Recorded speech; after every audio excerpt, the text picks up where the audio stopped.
Programang ito ay rated SPG. Striktong patnubay at gabay ng magulang ang kailangan. Maaaring may masiselang tema, lengguwahe, karahasan, sexual, horror o droga na hindi angkop sa mga bata. Mga kapamilya, nagpaalam at nagbili na nga si Mayor Celso sa kanyang apong si Bubbles dahil hindi niya alam kung ano ang posibleng mangyari sa mga susunod na araw. Kung kaya't malaking palaisipan kung magpapaalam na ba siya ng tuluyan. Lalo pat si Mayor Celso lang ang susi at magpapatunay na anak talaga ni Olga si Bubbles. Iginit pa ni Mang Celso na kilala niya ang grupo ni Labong at traidor ang mga ito. Baka umano sa mga sandaling ito ay pinaghahandaan na ng mga ito ang planong pag-rest back sa kanila. Hindi naman nagkamali si Mang Celso dahil inilabas na nga ni Bong ang kanyang baril natatapos umano kay Tanggol at Espinas. Sinabi ni Bong sa kanyang tropa na sa kanya si Espinas at Tanggol at ibabalato niya sa kanyang tropa ang mga kaibigan ni Tanggol kasama na si Mang Celso at Bubbles. Sa paglipas ng mga araw ay dumating na nga ang prison week kung saan may mga panauhing taglabas na magtatanghal sa loob ng correctional.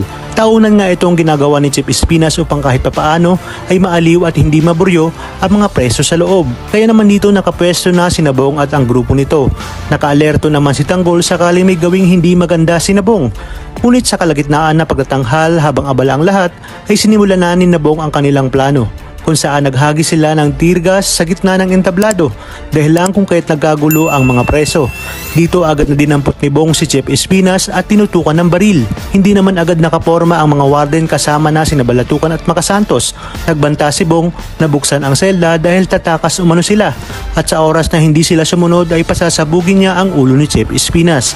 Kaya naman dito gagawa ng paraan si Tanggol at gagamitin niya ang kanyang pambihirang lakas, tapang at diskarte. Sinabi ni Espinas na wag lang umano siya ang makakawala kay Bong dahil siguradong totodasin niya na ito. Nakatakas na nga ang ibang mga kasamahan ni Bong matapos resbakan ang mga kaibigan ni Tanggol. Ito na sana ang pagkakataon ni Tanggol na makatakas upang hanapin ang asawa ni Mokang at makapaghiganti. Ngunit naisip niya si Chief Espinas.